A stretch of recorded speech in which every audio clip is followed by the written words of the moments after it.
Amém? Meus irmãos, a paz do Senhor, pode tomar seu assento, por gentileza.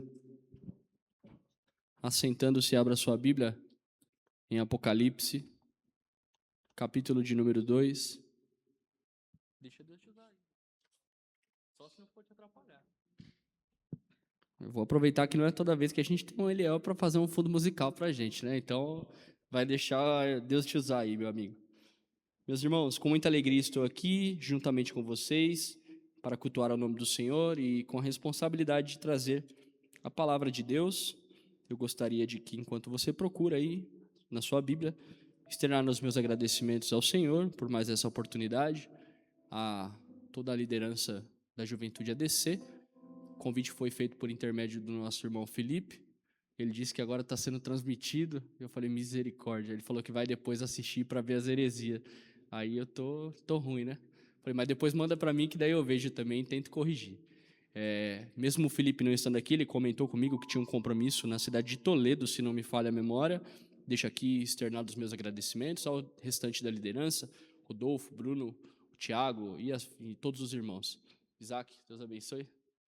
E cada um de vocês seja abençoado por Deus, tá bom? Não vou citar o nome de todo mundo, obviamente, porque senão acaba o meu horário e aí eu estou falando o nome ainda.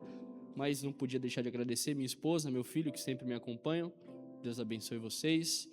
E sem mais tomar o seu tempo, eu gostaria que nós lêssemos juntos a carta escrita pelo evangelista João, Apocalipse, capítulo de número 2.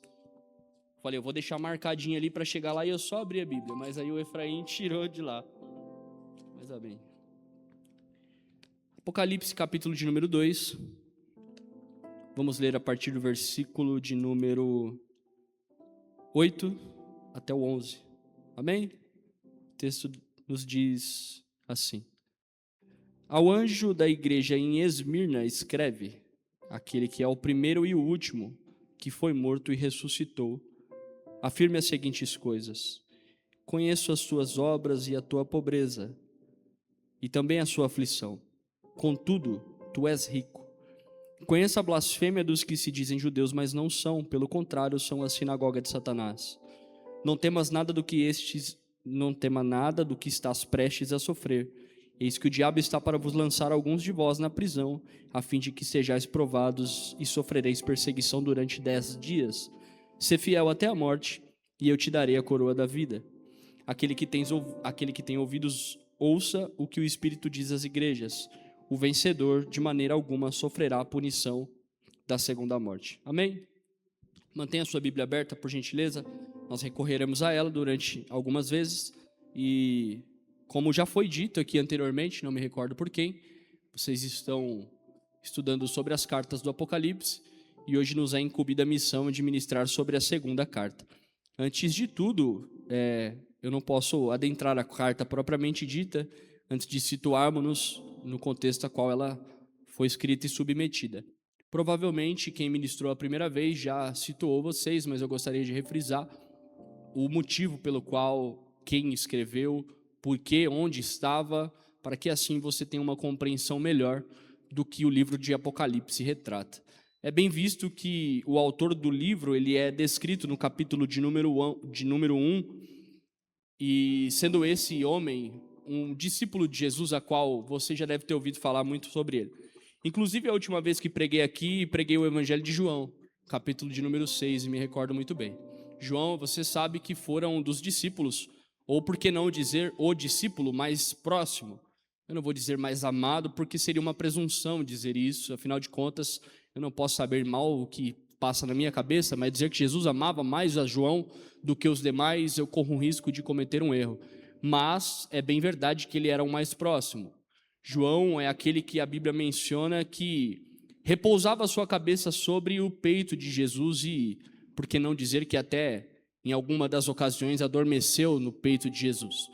Então, o mais interessante de perceber aqui é que João era alguém muito próximo de Cristo. E isso nos faz trazer à nossa memória de que ele escolhe quem era mais próximo para revelar algo mais difícil, mais duro e mais sólido para aquele quem ele mais amava ou quem era mais próximo. talvez a visão que João tivesse de Cristo fosse uma visão até então repleta de amor, de paz, de perseverança. E embora o livro de Apocalipse nos traga a ideia de perseverança, é um livro de um teor um pouco mais duro, é um teor de um pouco mais preocupação. Eu me lembro de quando eu era criança, Rodolfo, que quando falava a palavra Apocalipse, eu já queria correr para debaixo do edredom, ficar no meu cantinho lá, de preferência perto dos meus pais, porque dava arrepio na coluna só de ouvir a palavra Apocalipse. E o livro é deveras assustador mesmo, principalmente para aqueles que não são salvos em Cristo.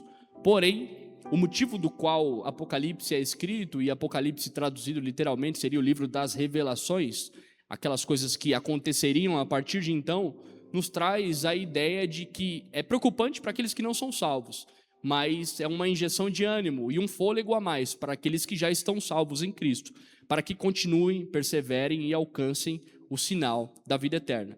Então João ele escreve, e o texto vai dizer no capítulo 1, versículo 1, dizendo: revelação de Jesus Cristo que Deus lhe deu para mostrar aos seus servos as coisas que em breve devem acontecer e que ele, enviando por intermédio do seu anjo, notificou ao seu servo João. João, ele não se apresenta com nenhum título. Hoje é interessante perceber que se você não fizer menção do título de alguns, ele vira cara para você. Ele não mais quer vir à igreja. E tem alguns que já nem se contentam mais com o que a Bíblia descreve. Ele precisa ser mais do que o que a Bíblia fala. Não, me chamar de presbítero é uma ofensa. Pastor, eu não. Eu sou apóstolo, eu sou discípulo, eu sou arcanjo, eu sou, sei lá, daqui a pouco é vice-deus, semideus e assim por diante. Mas João, ele não faz nenhuma questão de escrever o seu livro mencionando o título a qual ele carregava. Embora já tivesse sido pastor de Éfeso, embora fosse sim um discípulo e alguém que seguia Jesus lado a lado. Então ele só diz a primeira coisa e o mais importante de tudo: eu sou servo. Isso é o mais importante. Mesmo sendo tão importante aos olhos humanos e tão próximo de Jesus, em nenhum momento ele tem a presunção de ousar dizer ser alguma coisa. Ele somente diz: pela misericórdia de Cristo, a que ele teve a mim, o seu servo teve a benevolência de enxergar as coisas e entregar uma mensagem para a igreja das coisas que acontecerão. Esse João está na ilha de Patmos sofrendo um cárcere, ele está prisioneiro. João ele tinha sido tacado em um tacho de óleo fervendo, e o império, como não conseguiu derrubá-lo, destruí-lo, matá-lo, então envia-o para uma ilha chamada Patmos. A ilha de Patmos era uma ilha onde alguns dos piores homens ficavam. Aqueles homens que não tinham mais a chance de recuperação. Ao invés de mandar para uma prisão perpétua, assim como nós conhecemos hoje, eles eram enviados para o exílio em Patmos, que era ali na atual região da Turquia ou da Grécia, entre aquelas duas regiões ali. Então João, no ápice, ou melhor dizendo, no fim da sua vida, e por que não dizer ápice, ele é levado para Patmos e ele é colocado preso lá. E quando ele está preso, era natural que qualquer pessoa pensasse: acabou. Tiago, final da vida, 90 anos, foi preso, jogado num exílio, acabou. O que me chama a atenção é que nada disso faz sentido. Aos olhos humanos, João está entrelaçado com a morte. Foi jogado de escanteio, vai padecer e morrer. E no auge da sua dor, Jesus Cristo aparece para João. O que me já abre espaço para a primeira aplicação. Você pode estar no pior momento da sua vida aos seus olhos. Jesus não se importa com o que você acha sobre o momento em que você está. Quando ele decide se manifestar, seja em Patmos, seja prisioneiro, seja amordaçado, seja próximo à morte ou com problemas de saúde, ele abre os céus, aparece para o homem e diz: João, escreve o que vês, porque você precisa levar uma mensagem a alguém. E preste atenção nisso. Jesus não tem nenhuma intenção em falar com você, mesmo que seja no momento final da sua vida, para você guardar as 7 chaves, esconder debaixo do bolso do terno e ficar com a verdade para você. Não, Jesus fala: olha, perceba e escreve, porque alguém precisa ler. O chamado da vida de João, assim como o meu chamado e o seu chamado, é observar o que Deus diz para que possamos levar alguém que ainda não conhece essa verdade. Dito isto, João escreve, e fez bem. Afinal de contas, hoje, depois de 2000 e tantos anos, estamos comentando sobre isso. Só que a mensagem a qual ele escreve, eu preciso ser claro e franco aqui. nós podemos sim fazer uma falha interpretativa no que Apocalipse quer dizer. Porque em primeiro lugar eu preciso, quando faço a exegese do texto, perguntar algumas coisas para ele. Uma dessas coisas é, para quem o texto fora escrito? Porque a primeira coisa que eu preciso considerar é que João não está no tempo da pós-modernidade. João está há 2000 anos atrás, numa região chamada Ásia, aonde um povo tem uma cultura, aonde ele tem um formato de aprendizado, aonde eles viveram segundo alguns parâmetros, muitos deles ainda eram judeus.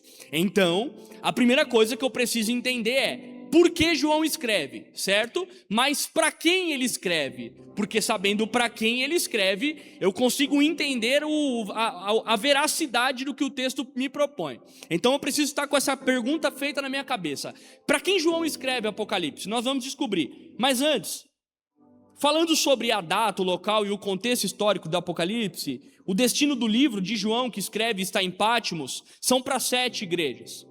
7, você é um estudante da escola bíblica dominical, você sabe que Deus gosta de trabalhar com numerologia, ele é perfeito nisso. Ele gosta de citar o 7, ele gosta de citar o 40, ele gosta de citar o 3, por incrível que pareça, Deus é tri e é uno, e ele é 3 em 1 e 1 em 3 e assim por diante. E ele manda escrever 7 cartas. São 7 porque 7 arremete ao número da perfeição. E eu não tenho espaço e nem tempo para discorrer sobre o que o número 7 significa, porém ele diz para escrever 7. Não significa somente que existiam apenas 7 igrejas em Apocalipse, ou na região da Ásia Menor. Existiam inúmeras igrejas, porém Jesus escreve as 7, trazendo a ideia de que aquelas 7 trariam uma mensagem contínua e completa em si mesmo. Por isso, ele escreve as 7. As 7 anjos das 7 igrejas, sendo que a sequência dos anjos e das igrejas são Éfeso, Esmirna, Pérgamo, Tiatira, Sardes, Filadélfia e Laodiceia. Diga-se de passagem, tem um apreço muito grande pela passagem em que fala sobre Laodiceia. Porém, eu preciso entender como eu interpreto o Apocalipse. Eu ainda estou no campo da introdução. Primeiro, existe a interpretação histórica. O que isso quer dizer para mim? Que essas falas, essa escrita foi feita de uma maneira literal. Como assim? Elas foram enviadas às 7 igrejas reais. As igrejas existiam. Isso aqui não é uma alegoria, tá? Eu preciso que você entenda. As igrejas existiam. Elas eram fisicamente construídas. Era uma comunidade de irmãos que se situavam naquelas cidades as quais muitas delas hoje ainda existem. Laodiceia ainda existe. As cartas que Paulo escreveu, por exemplo, muitas daquelas cidades ainda existem. Colosso ainda existe. Roma, obviamente, não precisa se dizer, é a capital da Itália. Mas existiam cidades existentes, não é fictício. Ele escreve ao pastor, a Bíblia é bem clara em dizer, ele escreve ao anjo, não escreve à igreja, escreve ao anjo. E dentro do que os estudiosos estudam, a maior parte entra em um conluio de que escrever ao anjo é escrever ao pastor para que o pastor traga a mensagem aos membros. Significa autoridade espiritual. Então João ele escreve aos líderes espirituais de igrejas que existiam fisicamente, de um povo que estava ali fisicamente. Essa interpretação histórica vai nos dizer que essas igrejas enfrentavam circunstâncias concretas. Como assim, Eric? Assim como o caso de Esmirna, qual nós estamos estudando. A igreja passava por uma situação física real, e essa interpretação diz a respeito disso. Existe uma outra interpretação que eu diria que ela é a interpretação pastoral ou universal. O que o texto quer dizer basicamente é que essas visões sobre cada uma das igrejas, essas características únicas de cada uma delas, é um contexto geral, aonde toda a igreja de Jesus Cristo, desde aquela época até a eternidade, quando Jesus voltar, passarão por algumas daquelas características. Por exemplo, se a igreja de Esmirna era uma igreja que era pobre, isso significa que em algum momento a igreja de Cristo será pobre. Não literalmente, mas a expressão pobre diz que faltava-lhe aos seus olhos recursos. E essa é a visão que pode ser tratada como universal. E tem uma terceira visão, a qual não deixaria de citar, que é uma interpretação profética histórica. Como assim? Alguns estudiosos vão dizer que cada uma das igrejas citadas no Apocalipse equivalem a eras ou épocas da igreja, sendo que a primeira igreja em Éfeso, conforme foi mencionado pelo irmão, que eu não sei o nome, foi cantado, a Bíblia faz questão de dizer que ela viveu um tempo de ímpeto espiritual, mas que agora Cristo tinha algo contra ela. Por quê? Porque ela abandonou o primeiro amor, ou seja, ao passar do tempo, a igreja vai decaindo na sua incisividade espiritual e ela cai em uma mornidão. Então Jesus desperta a igreja por intermédio de João, dizendo: olha, vocês são muito bons, só que eu tenho algo contra vocês e eu gostaria de mencionar. Aos dias que se passam, vocês têm se esquecido do primeiro amor a qual vocês foram chamados.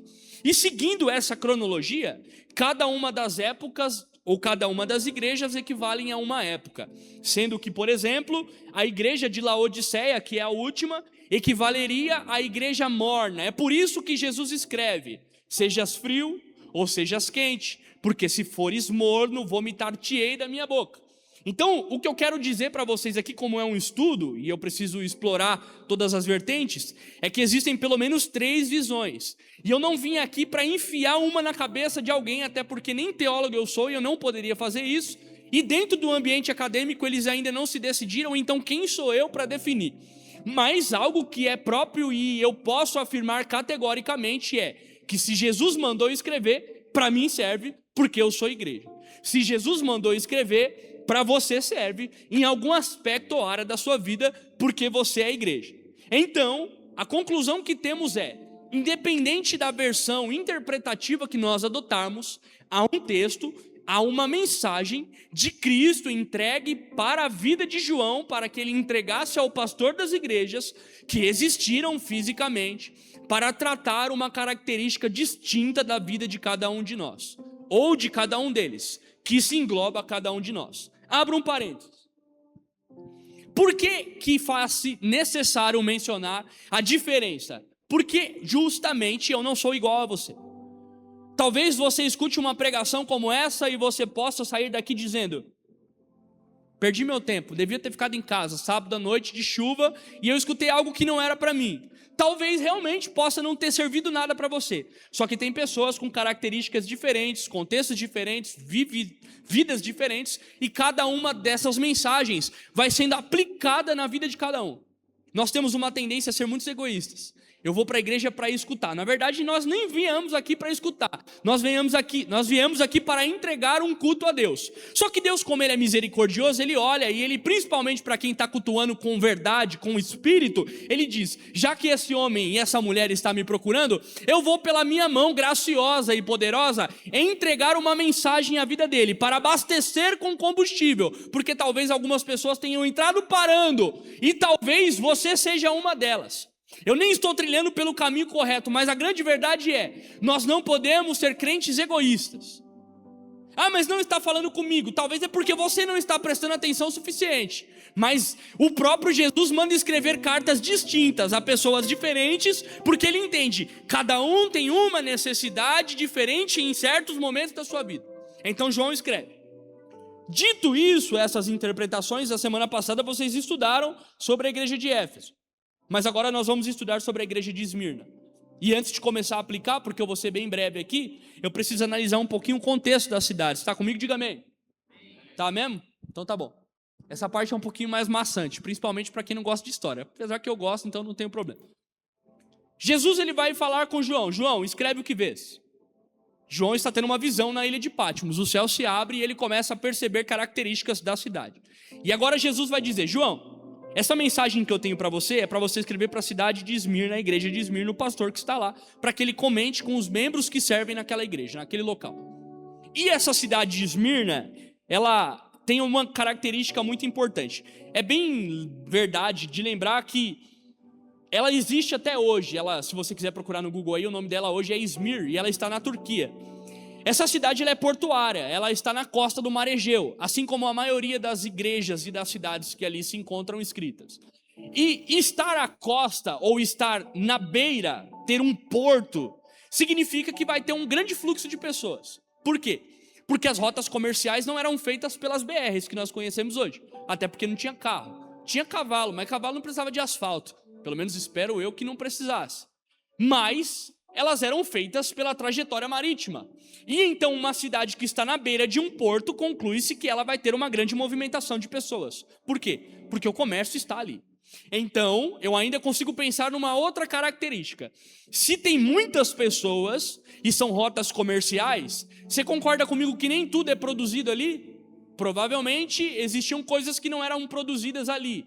Eu posso dar um exemplo: madeira não era produzida ali, ouro não era retirado dali. E a Bíblia faz questão de mencionar que tinha um lugar que tinha um ouro mais puro, Ofir, que era milhares de quilômetros de distância dali.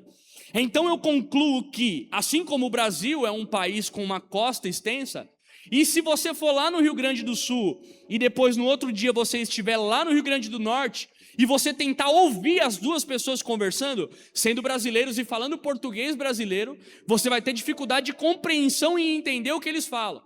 O que eu quero dizer é que havia um choque cultural ali.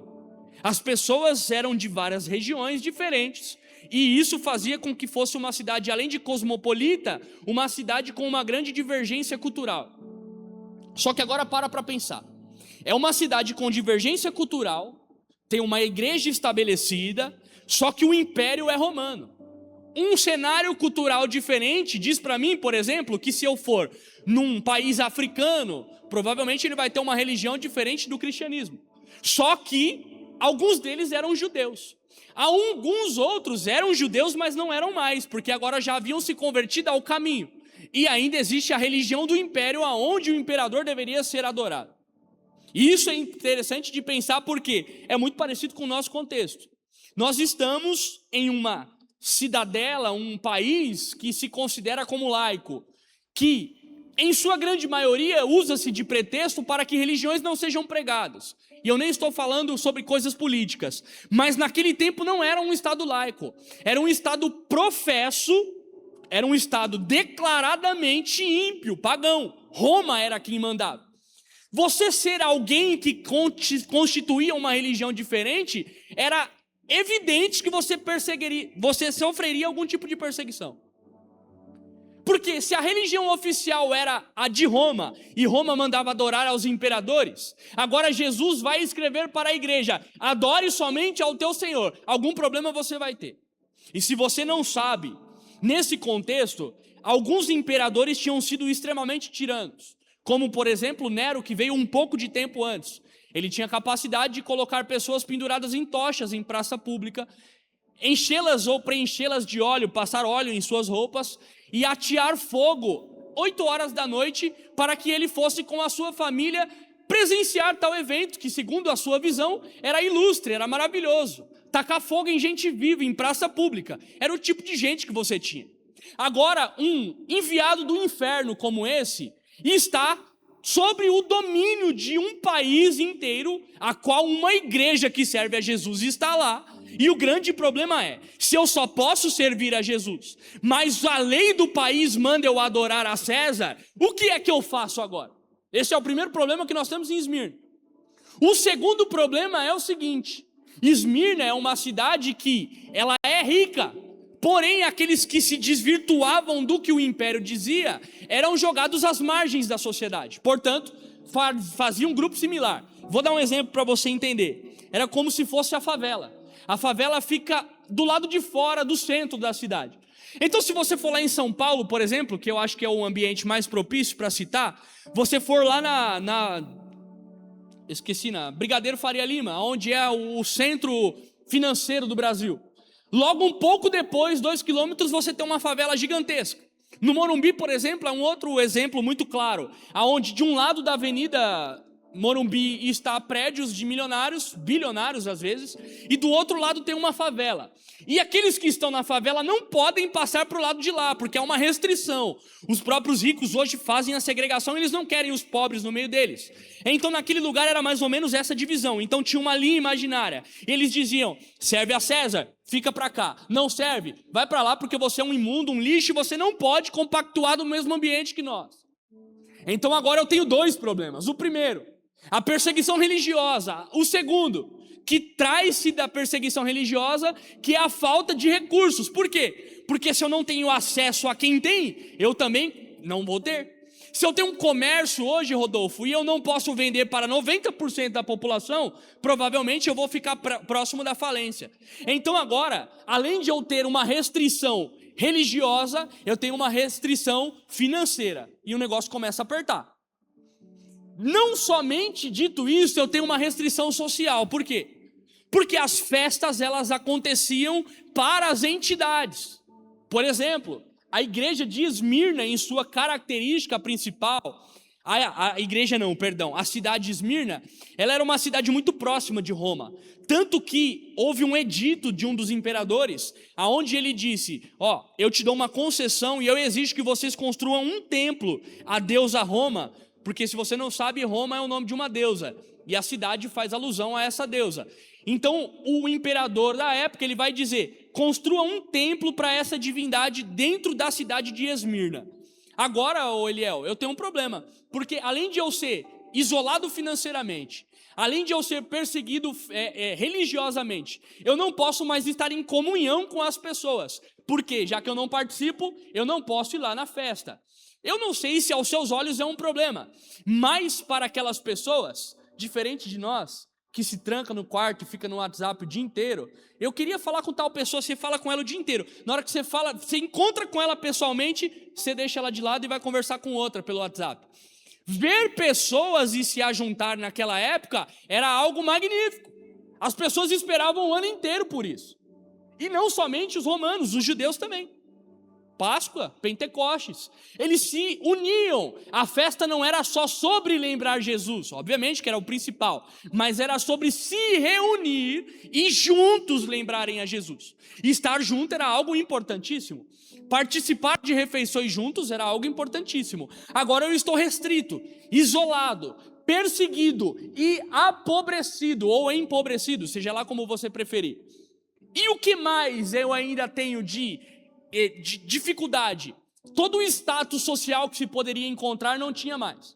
Se você era alguém que em um determinado momento serviu para a religião romana e você tinha algum tipo de título, algum tipo de formação, quem aqui tem faculdade? Levanta a mão. Quem se formou em direito aqui? Os doutores estão aqui, ó. Não é mais doutor em Roma, não, perdeu. Você vai servir ao imperador? Não. Então daqui seu diploma, você não serve mais para exercer a sua função. Qualquer tipo de honra, qualquer tipo de título honorífico ou qualquer tipo de exercimento da profissão ficaria restrito agora porque você está à margem da sociedade. Esse é o problema que Esmirna está inserido.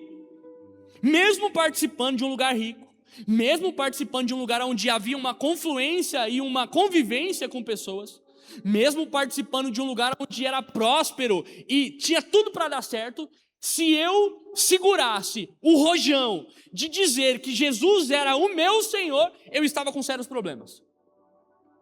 Agora, Esmirna declara a sua fidelidade a Roma, o que diz para mim que se eu moro em Esmirna, eu tenho duas opções: ou eu convivo com a sociedade, ou eu, me desculpe a expressão, me lasco no meu canto para servir a Jesus. E você precisa fazer essa escolha. Quando eu digo você, eu estou conjecturando ao povo de Esmirna. Eles tinham duas escolhas.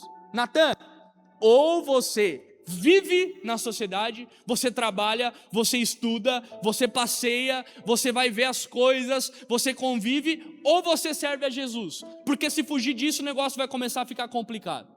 A pergunta que ecoa é, Diego, o que nós escolheríamos? O que eu escolheria? Por isso que eu digo que eu preciso entender para quem é escrito e o porquê é escrito, mas a partir do momento que eu entendo isso, eu posso começar a aplicar, porque eu tenho espaço para aplicar isso à luz da Bíblia. O que eu hoje, seguindo uma sociedade a qual o mesmo João escreve, quando Jesus fala a ele, ele vai dizer: João, nós sabemos que somos de Deus, todavia o mundo jaz no maligno, e não é jaz do, é jaz no, o que torna a interpretação totalmente diferente. Quando João ou Jesus diz o mundo jaz no maligno, a palavra mundo significa cosmos, ou seja, o sistema em que você está inserido pertence, é de apropriação, é dominado, é regido pelo diabo. E eu preciso fazer uma escolha. E como diz o ditado, se eu escolher estar em cima do muro, eu sou do diabo. A pergunta que fica é: eu estou disposto a abrir mão do que é melhor segundo a sociedade para ser de Cristo, ou eu quero conviver em meio a ela, tendo as regalias, sendo do diabo? É isso, o dilema é esse. Esmirna, vocês têm duas possibilidades: ou vocês são do diabo, ou vocês são de Deus. Vocês precisam escolher. Saibam então que se escolherem Deus, terão privações, mas se escolherem o diabo, vocês terão o bom e o melhor, aos olhos dos homens. Algo parecido o diabo fez com Cristo, levou ele lá no alto da montanha, após 40 dias jejuando, e vai dizer: se você se prostrar e me adorar, tudo que você vê, eu te darei. A escolha é sua. Estamos diante de um dilema. Por que hoje? Parece que não. Mas nós escolhemos ao diabo, muitas vezes, em detrimento de escolher a Cristo. Porque as beneficências que o mundo entrega, aos olhos de muitos, hoje são melhores do que as restrições que Cristo implica, ou que implicam se servir a Cristo.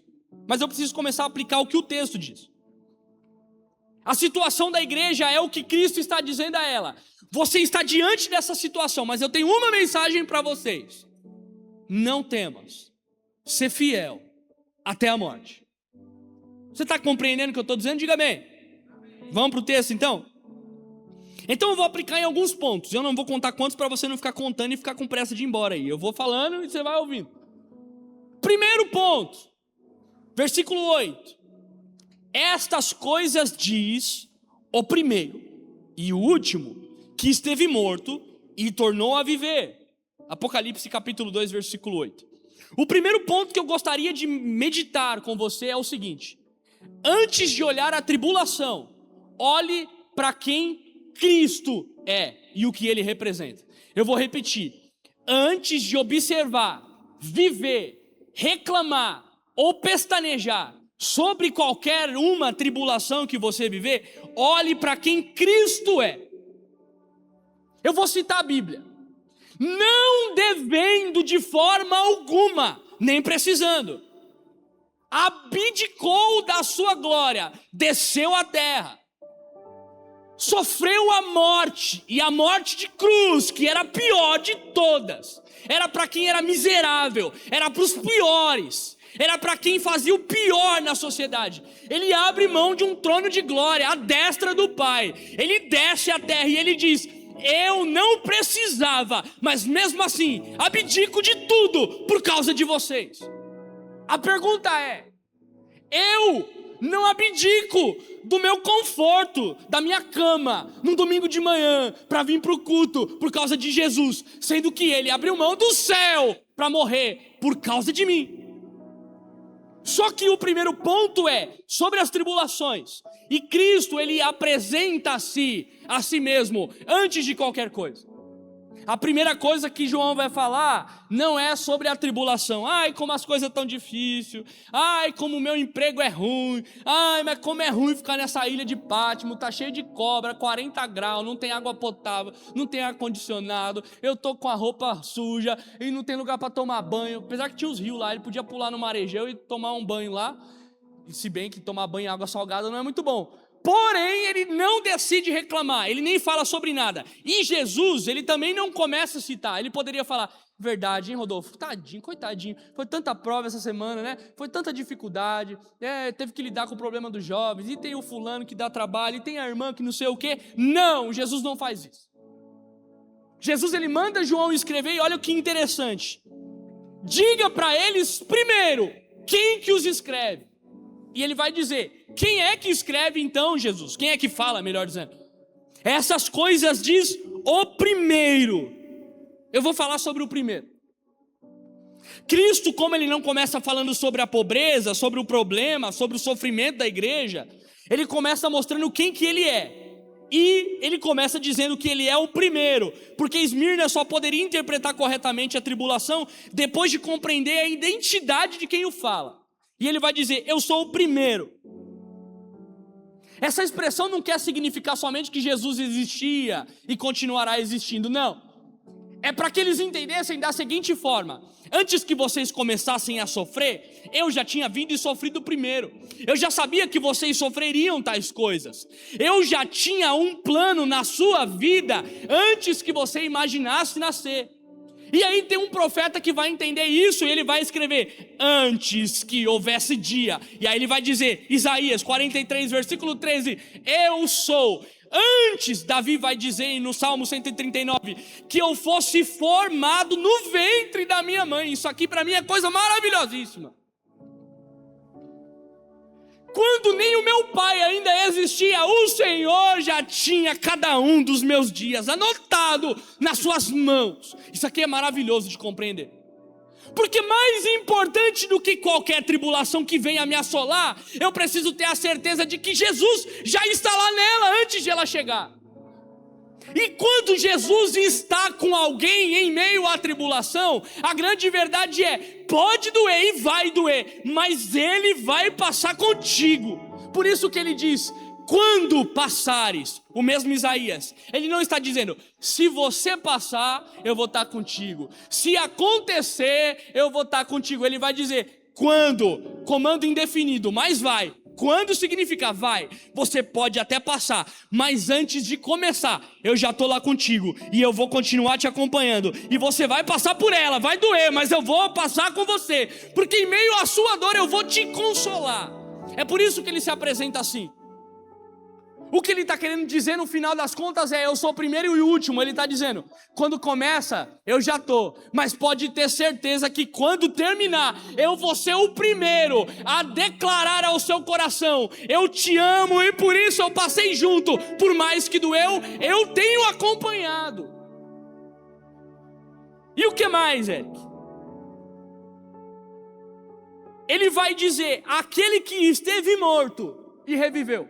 Me chama a atenção por que ele falou isso. Porque era nítido para todos. Afinal de contas, a igreja só era serva de Jesus porque acreditava no testemunho da morte e ressurreição. Concorda comigo? Eles não seguiriam alguém que não tivesse feito tal milagre. Só que quando esse alguém vive tal milagre, ele decide seguir a Jesus. E por que Jesus faz questão de falar de novo que ele estava morto e reviveu? Era segredo ou era uma surpresa para alguém? Alguém aqui tem dúvida que Jesus Cristo morreu e ressuscitou?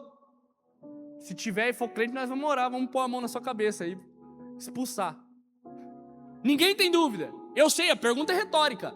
Agora, por qual causa Jesus faz questão de dizer: diz para eles que eu estava morto e revivi?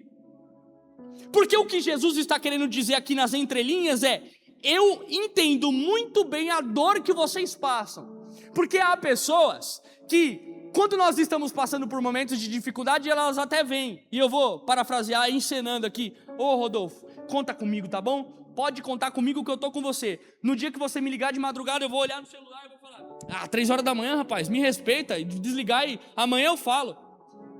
Tô contigo nada, até certo ponto. O que Jesus está dizendo é: embora alguns olhem para você e digam: eu tô contigo, eu te conheço, eu te acompanho, eu te ajudo, Jesus está dizendo muito mais do que dizer para você: eu vivi na pele o sofrimento da vida até a morte, só que por ela eu passei, e agora, como estou ressurreto, eu tenho uma mensagem para te entregar.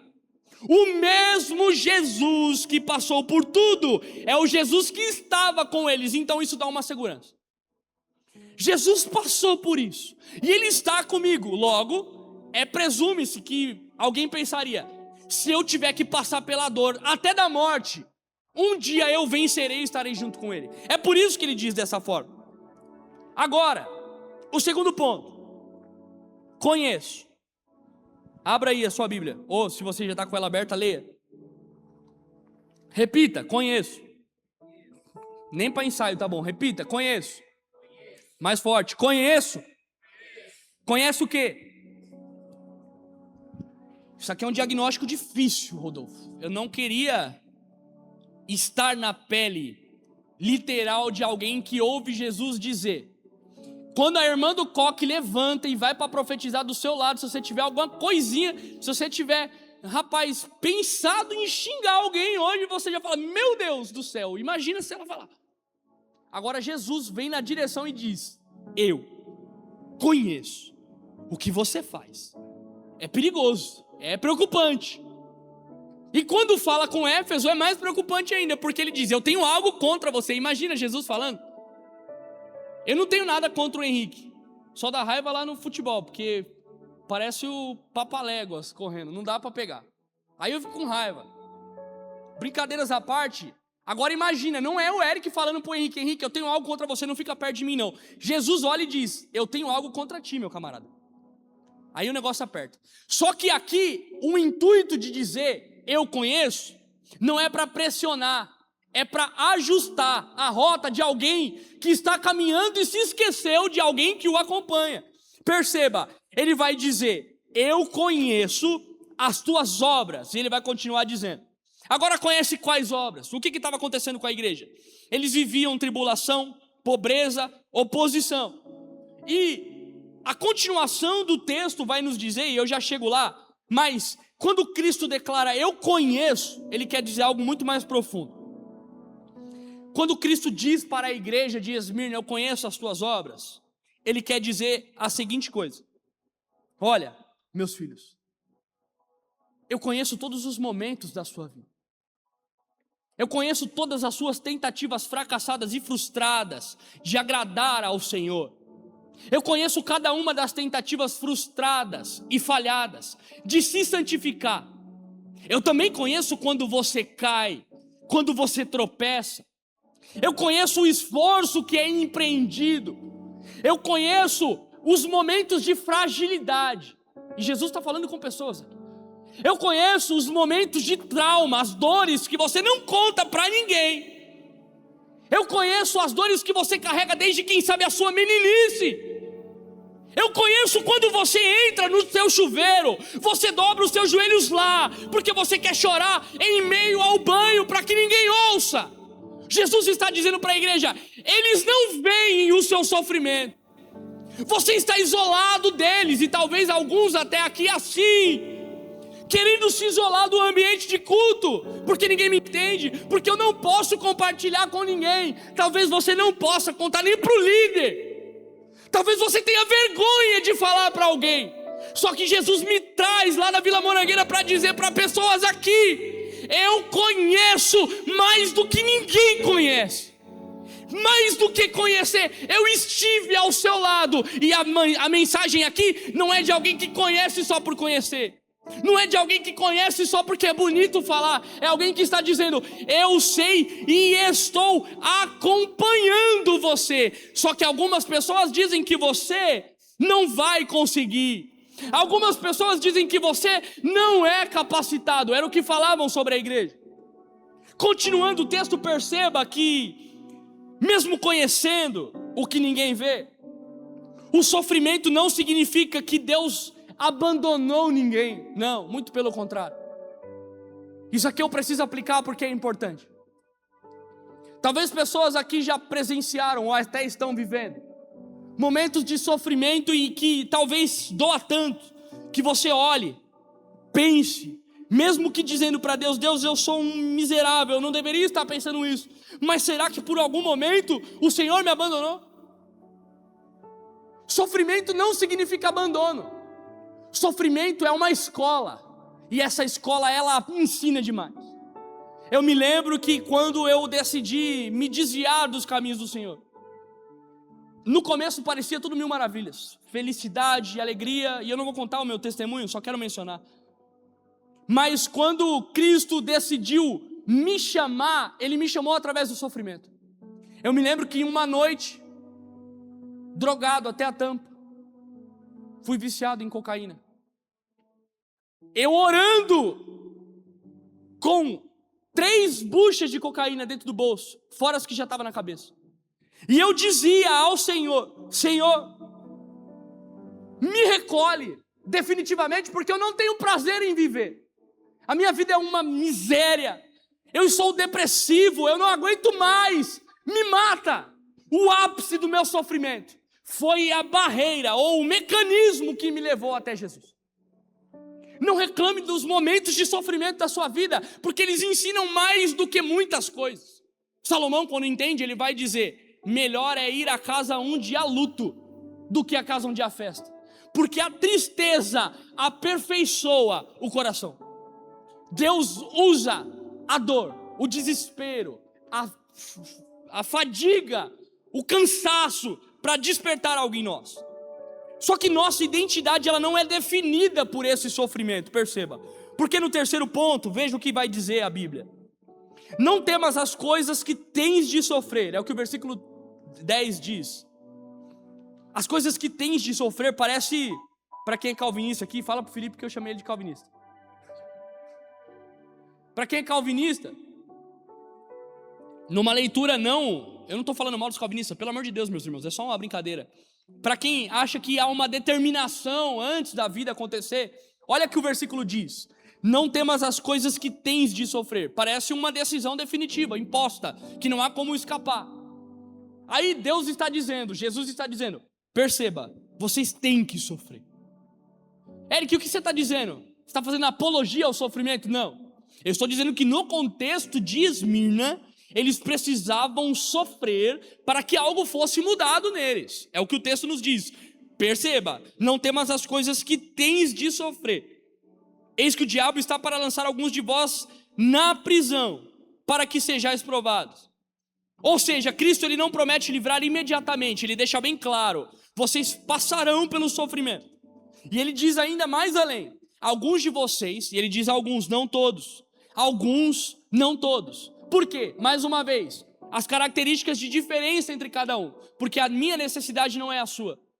Talvez você tenha dores que eu não suportaria de forma alguma, assim como o oposto é verdade. Mas perceba, alguns de vocês vão ser presos, alguns de vocês vão ser provados, alguns de vocês vão ser lançados no cárcere. Só que o que eu entendo aqui é que a provação ela vai revelar a qualidade da minha fé. Os homens mais magníficos da Bíblia, se eu posso usar essa expressão de uma forma bem sutil, passaram pelas provações mais difíceis. E há um hino na harpa cristã, eu não me recordo o número dele agora, mas ele vai dizer que os mais belos hinos e poesias foram escritos em tribulação. Daniel foi lançado na cova, e dentro da cova ele viu a manifestação do poder de Deus. Sadraque, Mesaque e Abednego foram lançados na fornalha de fogo, e dentro da fornalha eles viram o quarto homem. Dentro da fornalha eles viram o quarto homem. Não foi na beira da fornalha, foi lá dentro. Eu poderia dar inúmeros exemplos, mas eu acho que ninguém melhor para retratar isso do que Jó. Sofreu, comeu o pão que o diabo amassou com o rabo. O tinhoso amassou com o rabo o pão e ele comeu. E eu vou ainda aperfeiçoar a expressão: ele regurgitou, vomitou e comeu de novo. Imagine a dor. Quem tem filho aqui, levanta a mão. Já entendeu, né? Imagina. Agora imagina 10, todos mortos na mesma ocasião, sem chance de dar um último abraço. Agora tira todos os bens. Agora coloca uma chaga mortal, onde você se coça e amaldiçoa o dia do seu nascimento. Não era coisa fácil, não. Aí vem a mulher endemoniada e diz: eu também não te quero mais não. Além de não querer você, não quero teu Deus. E se você fosse alguém inteligente, você pegaria esse teu Deus e o amaldiçoaria. E ele vai dizer: eu não ligo para filho, para mulher, eu não ligo para bens e nem para nada. Deus me deu, quando eu nasci eu não tinha nada, nasci nu, para lá eu vou voltar. Deus seja louvado, porque Ele me deu e Ele tirou. E se Ele tirou, tem um propósito. A dor revelou o melhor de Jó. Jó não foi escrito porque ele foi um bom homem, porque ele foi milionário, não. Jó foi escrito porque em meio à dor mais doída, ele glorificou ao nome do Senhor. A pergunta é: está pronto para sofrer? Pergunta difícil. Nunca está pronto. Aperfeiçoe conforme sofre. Mas lembre-se que é um mecanismo para que revele a qualidade da nossa fé. É muito bom ser crente quando a conta está cheia, é muito bom quando está andando de caminhonete, a empresa está funcionando, tem picanha em casa do dia que quiser, é churrasco para lá, é sushi para cá, sushi para lá, vem com churrasco, deixa o sushi para lá, mentira que eu gosto. É dinheiro, é família, é tudo bom, aí é uma maravilha, todo mundo é crente, todo mundo... Agora o negócio quando aperta, que é a dificuldade. Agora, eu já estou caminhando para o final, prometo. Na continuação do versículo ele vai dizer: e terei uma tribulação de 10 dias. Quantos dias? De novo o número 10. De novo 10 não, porque o primeiro foi 7, mas de novo a numerologia, 10. 10 é muito citado na Bíblia. A tribulação de 10 dias significa que ela tem um prazo estabelecido. É por isso que o salmista entende a verdade e ele vai dizer: o choro pode durar uma noite. E há noites que são longas. Há noites que parece que a gente está na Noruega, lá na terra da aurora boreal. É 4 meses de noite direto, sem ver a luz do dia. Longa, escura, fria e solitária. Você olha e não vê um lampejo de luz. E aí o salmista, no auge da sua dor, ele vai dizer: pode até durar uma noite. Essa noite pode ser quase que eterna, mas tem uma verdade escrita nisso: não há dor nenhuma que seja eterna. E você perdeu a chance de dar um glória a Deus. Independente da dor que você esteja passando, ela vai passar. É impossível não acontecer isso. Na pior das hipóteses você morre, ou na melhor das hipóteses, depende do que você enxerga. Eu acho que é a melhor coisa que pode acontecer para o cristão. Embora ninguém queira morrer, né? Se falar para alguém aqui, quer morrer hoje? Não, eu não. Mas, mesmo que ela dure uma eternidade, uma hora, ela vai ter que passar. É por isso que Jesus faz questão de escrever: vocês vão passar por dores, alguns vão ser lançados na prisão, outros vão ser, sei lá o que vai acontecer. Só que é um tempo determinado, vai passar.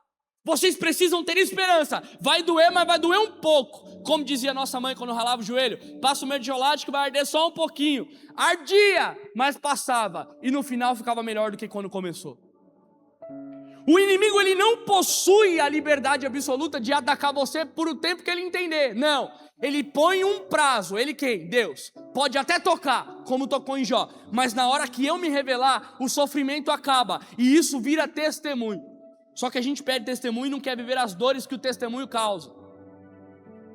E não há problema nenhum nisso, porque somos humanos e ninguém quer sofrer. Só que você precisa sair daqui sabendo: a dor, ela não é eterna. Ela me ensina alguma coisa. Ela vai acontecer em algum momento, mas Jesus está comigo em meio a ela. Aí na continuação do versículo ele vai dizer: você está entendendo, né, ô João? Você escreveu para eles? Escrevi, Jesus. Tá bom. Você escreveu para eles que eles vão sofrer? Escrevi. Você escreveu para eles que eu conheço os sofrimentos? Escrevi. E o que mais você escreveu? Que eles vão ser lançados na prisão. E o que mais? Eles vão ser provados. E eles vão sofrer perseguição durante 10 dias. Ou seja, tem um tempo determinado. Tá bom, João, até aqui tá muito bem, mas agora eu preciso de uma resposta deles. Eu primeiro ensinei e disse o que vai acontecer. Agora eu preciso de uma posição. Eric, que posição é essa? É o 5º ponto. Cristo chama a fidelidade e não ao sucesso. Principalmente nesse contexto em que eles estavam inseridos. Porque Jesus vai dizer: vocês acham que vocês são pobres, mas na verdade vocês são ricos.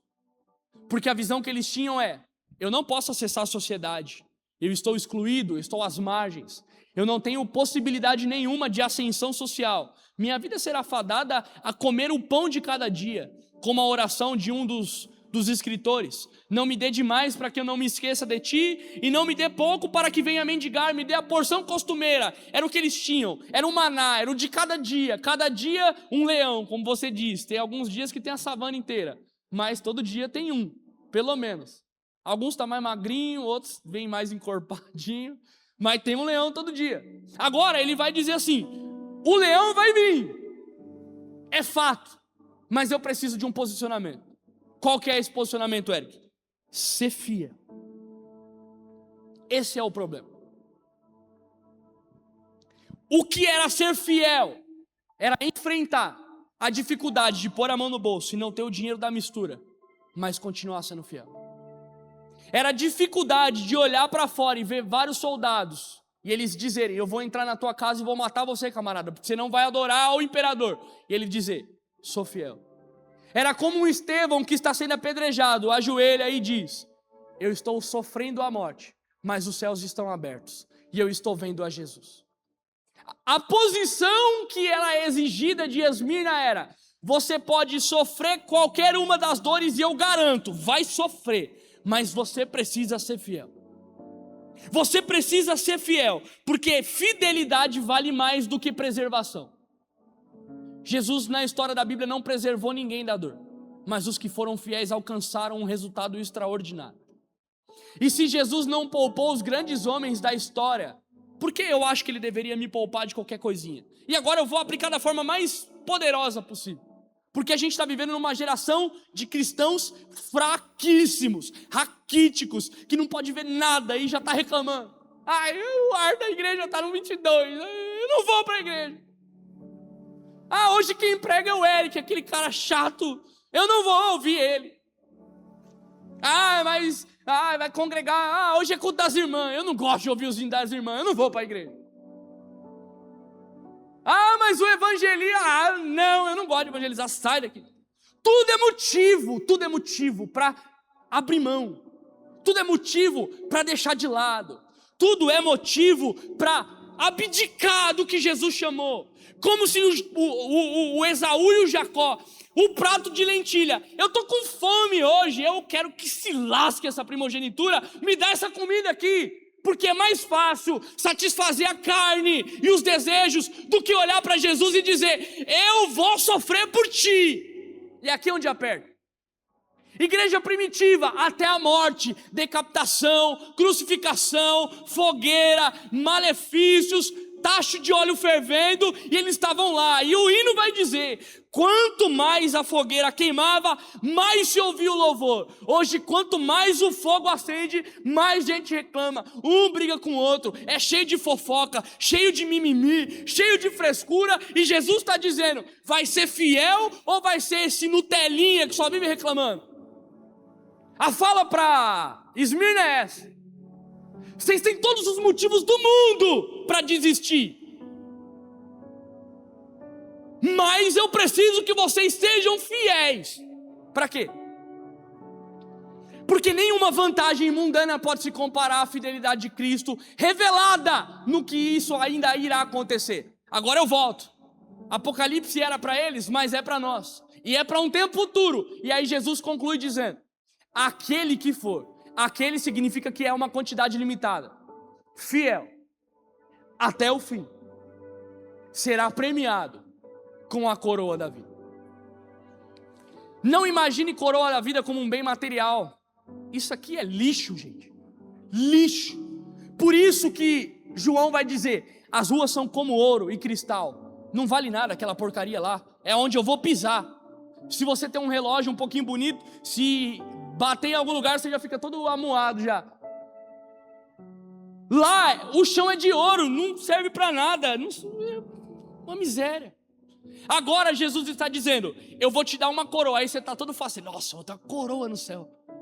Na verdade, não é isso que quer dizer. A coroa da vida é a premiação total. É o mesmo Jesus que está dizendo: eu morri, ressuscitei, vivo para sempre. Se você for fiel, eu venho te buscar. Preparei um lugar para você. Eu vou levar você comigo. Você vai morar lá comigo. E de eternidade a eternidade iremos cear junto. Nós comeremos na mesma mesa. Você louvará o meu nome face a face. Você verá a glória, o resplendor da minha face. Aquilo que nenhum olho viu, aquele que nenhum ouvido ouviu, aquele pensamento que ninguém pensou. Será assim para aquele que vencer. Só que a pergunta é: vai ser fiel?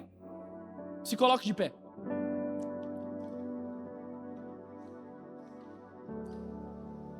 A recompensa de Cristo é maior do que qualquer perda. E a síntese desse capítulo e desses versículos é: se você estiver preparado a abrir mão da sua própria vida para alcançar a vida eterna, você será premiado com a coroa da vida. Pode doer, pode sofrer, pode machucar durante muitos anos, pode ser uma vida que aos olhos dos homens seja a pior. Você pode ser considerado como o mais pobre, o mais feio, o mais gordo, o mais magro, o mais estranho. Nada disso importa, porque Jesus tem uma vida eterna reservada para cada um de nós. Só que o convite dele é ser fiel. Ser fiel. Eu gostaria de orar com você, porque meu tempo já até encerrou. E nessa oração, eu gostaria que você meditasse e orasse a Deus dizendo: Senhor, me ajuda a ser fiel, me ajuda a resistir. Pode fechar seus olhos, começa a orar. Me ajuda a parar de ser um crente resmungão, que vive reclamando da vida. O trabalho não está bom, eu não ganho o suficiente, minha roupa não presta, minha igreja está ruim, meus jovens não sei o que. Senhor, me ajuda a ser um cristão que está feliz só pelo fato do Senhor ter resgatado e redimido a minha vida. Senhor, me dá força para ser fiel, enquanto a sociedade está caminhando a passos largos à destruição, aonde os valores estão totalmente invertidos, e as pessoas estão dizendo: viva para cumprir a sua própria vontade, viva para cumprir a sua própria vocação, vai ganhar muito dinheiro, se relaciona com todo mundo, você é jovem, vai viver. Não, Senhor, nós declaramos: nós queremos ser fiéis ao seu nome, nós queremos ser fiéis ao teu chamado, ao teu amor revelado naquela cruz. Senhor, nos ajuda, porque sem a tua ajuda nós não conseguimos. Sem o teu Espírito a ministrar ao nosso coração, nós não podemos. Nós somos realmente fracos, miseráveis, pobres, nus, mas com a tua presença nós podemos continuar. E o nosso pedido é: Pai, paira em nossas mentes mais uma porção da tua presença, renova as nossas forças, para que consigamos ir até o último dia fiéis ao teu nome. Não porque somos bons, mas porque queremos e declaramos: Senhor, por mais que percamos tudo, o teu nome é mais importante, o teu amor é mais importante, a tua presença é mais desejada do que o ouro, do que a prata, do que os bens, do que a fama, do que o sucesso. Pai, o meu pedido é: ser com teus filhos, os ajude, os guie, os capacite, os instrua, em nome de Jesus. Amém.